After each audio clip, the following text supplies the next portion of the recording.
Hi there. I'm Janet Chandler with the Cullman Tribune, and I'm glad I'm able to be here with you to read you a bedtime story.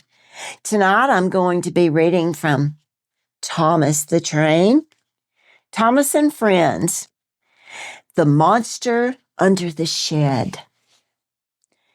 It was a dark, blustery evening at the station. Sir Topham Hatt had closed the railway early on account of the weather.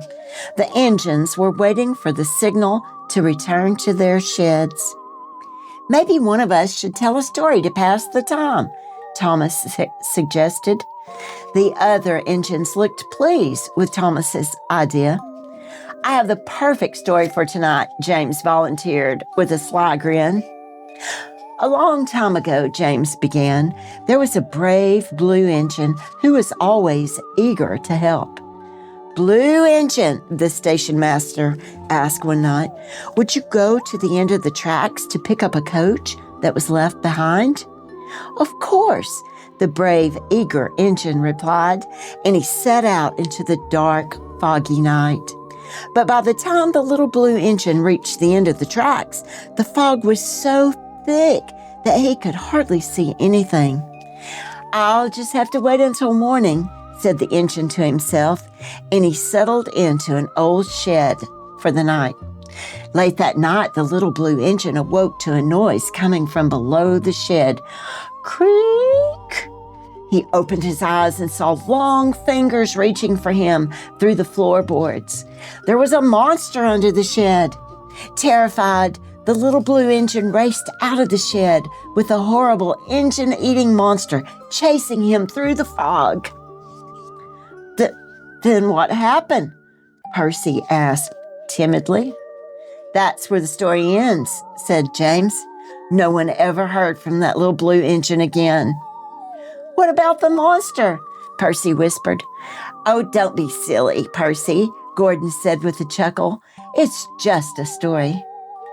What if that story is true? Percy asked Thomas on their way to the sheds. What if the engine-eating monster is out there somewhere right now? Oh, stop being such a scaredy cat, Percy, Thomas answered. There are no such things as monsters. Later that night, after they had settled in for bed, the engines were startled by a terrible racket coming from Percy's shed. Gordon, Thomas, help! There's a monster in my shed, wailed Percy. Suddenly, James appeared, roaring with laughter. He had been rattling some scrap metal behind the sheds to frighten Percy. I'm a monster, James shouted. Percy was embarrassed for making such a fuss. It's okay, Percy, said Henry. Sometimes good imaginations think bad thoughts. Later that night, Thomas woke with a fright. He heard a strange noise. Scratch, scratch. Stop it, James, Thomas yelled, but James was sound asleep.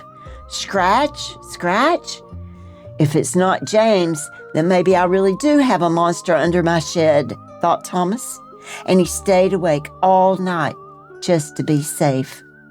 Thomas was awfully tired when he met Percy at the docks the next morning. Did you hear any other strange noises in your shed last night? Thomas asked. Not after James' silly prank, Percy replied. Now Thomas felt silly himself for staying awake all night. By the middle of the day, Thomas was very sleepy and running far behind schedule.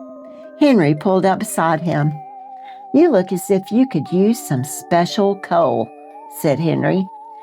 Oh, I'm just a little tired, Thomas answered. He didn't want anyone to know that he'd been too frightened to sleep. Just then, James sped by on the express track. What's the matter, Thomas? He called. Monsters keeping you up at night? And James disappeared down the track, laughing loudly. By the end of the day, Thomas barely had enough steam to make it back to the yard. The other engines were telling stories again, but Thomas headed straight to bed. Sometime that night, Thomas woke with a fright. Scratch, scratch. The noises were back, and they were definitely coming from under the shed. Who's there? Thomas whispered into the dark. Creak, creak, came the answer.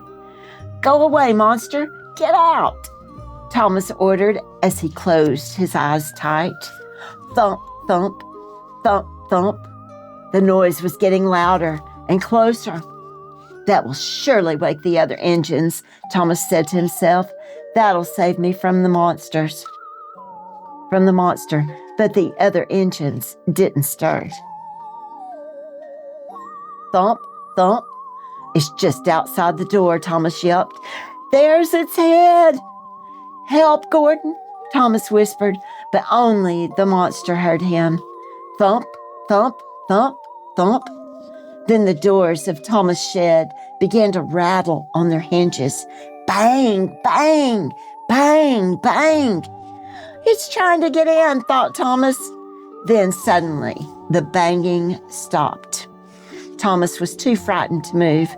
He peered out into the dark, and there it was, the horrible engine-eating monster.